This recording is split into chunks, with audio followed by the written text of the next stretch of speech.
We want to protect ourselves. We're rapidly approaching in the Dixie this 97.5 level to 98. Here we go. No reason to get out. Keep the stops where they are. Someone once said to me, Dale, when you're thinking about covering a position that's working, ask yourself if you would reverse. And if the answer is no, you just stay with the trade. So I don't see any reason to short this today, right? Maybe up here. We'll see how it looks like, but we get through 97.80. We're on our way to, 99, next level. So I don't know what's going to turn it back down. Yields have come off. So you have to stick with the trend, keep your stops under this moving average, 96.5. So if you bought it at 96, as per recommended, worst case scenario, you make 50 pips. And you may want to lighten up on a little bit more.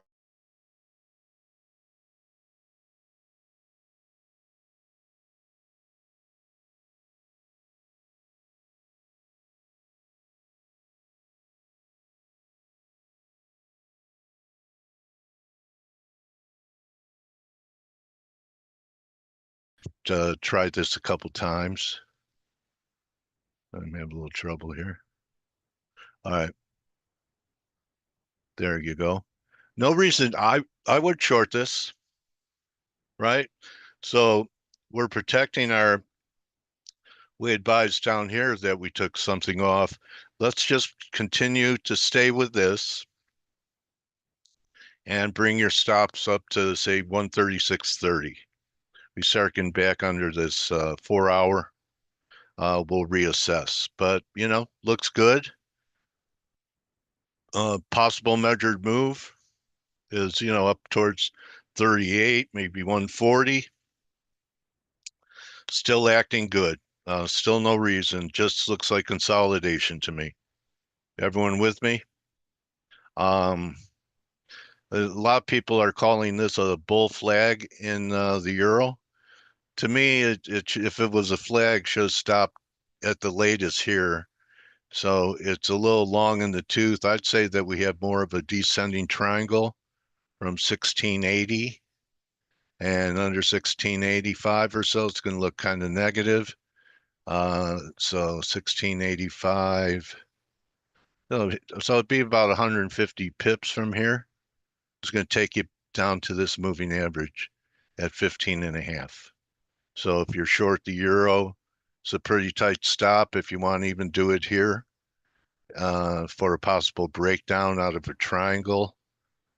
You risk, 1780, and you see if you get some type of breakdown here. So you could see it's taking the shape of a flat bottom with a descending line here, gives you the triangle pattern. Oh, there it is. So this is a reversal formation. It's called descending triangle, and it's supposed to happen at tops, just like ascending triangles happen at the bottoms. So there you go. Cable's been weaker. There may be some support here at 35. So that's where I'd be doing some covering. See the wicks that we have here. And now I want to move to something that's really in kind of a quiet market environment, moving towards, the summer doldrums, which really happened in August, is what's been happening in the gold silver ratio. So this first attempt to reverse did not hold, but we made new lows and then reversed again yesterday. So maybe one more, but you know what? I wouldn't be pressing the short side of the gold silver ratio. Yesterday was a pretty good example. You had silver down about 40 cents with gold up 13 bucks. So I would just, be careful of a reversal here, especially if we start to get some period of weakness. Copper with the tariff news. Yeah, who knew but the executive branch. And here's a 10-year. So far, just a normal pullback, back to what was old support, new resistance, important pivot level. I would say as long as we're holding this moving average at the bias for rates, it's still higher. Um, we had a bounce, nice little bounce in TLT, but to me, it's just coming back to check the breakdown. I view it as a selling opportunity. So this was a decent break, 5.5, 8.5. So maybe we get five, 1.618 from here, and take it back down. I think we're going to challenge the Moody lows. So see what I could wrap it with.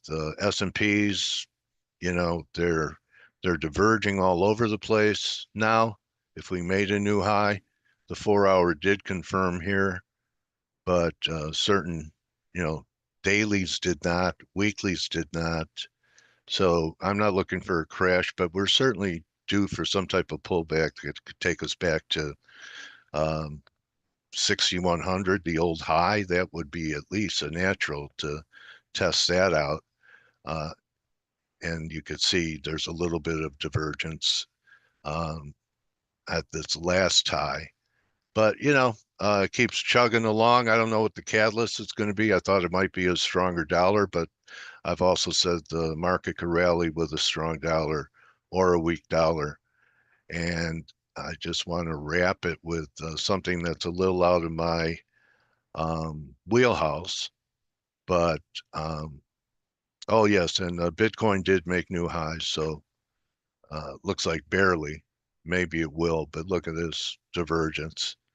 I still wouldn't have FOMO. But what I want to talk about is the cannabis stocks. They're all breaking out. The narrative is that uh, this new guy that President Trump has in, it's going to move to decriminalize it and give these companies a chance to be a real business, so they could bank. They're not banked. They can't write off things by changing the classification, and the market is starting to smell that. The crash was because of Project 2025 and the conservative nature of Donald Trump. He doesn't smoke, he doesn't drink. How would he be in favor of, um, decriminalizing marijuana? Part of the reason could be the black market, which is feeding, uh, perhaps some of the, uh, not great people of character that have come into the country. So keep an eye on this. I mean, just to give you an idea of how far they've fallen, this could be like lotto money. MSOS is a ETF, but this is what happened when Trump got elected. Okay, it fell apart. So um, that was here. Okay, that was this. See, election day after election day, boom. So I mean, just any kind of recovery. I mean, you go back to 22 and it was $40. So 40 to 2, even a minor retracement, if it could start performing, could take it up to maybe $9. So, a little special situation that you may want to pay attention to. Just because you didn't buy the bottom doesn't mean you're late either. So that's what I see for today. Any questions, leave them for me under the video. Any comments? We just stay with what's working, with protecting our profits. In the best position you could be in as a trader is to let the market work for you. And if it reverses, it takes you out, not losing principal. You've already booked profits on a third, a half. And then if it reverses on you, it's a profit stop. It's not minus 70, it's plus 50. So that's the goal, to get into trades where you take all the risk out of it and eventually your stop is not a break even, but it could actually be a profit stop. So that's going to be it for me today. I'll see you in the room. Good hunting, and don't just count your pips, count your blessings. Adios.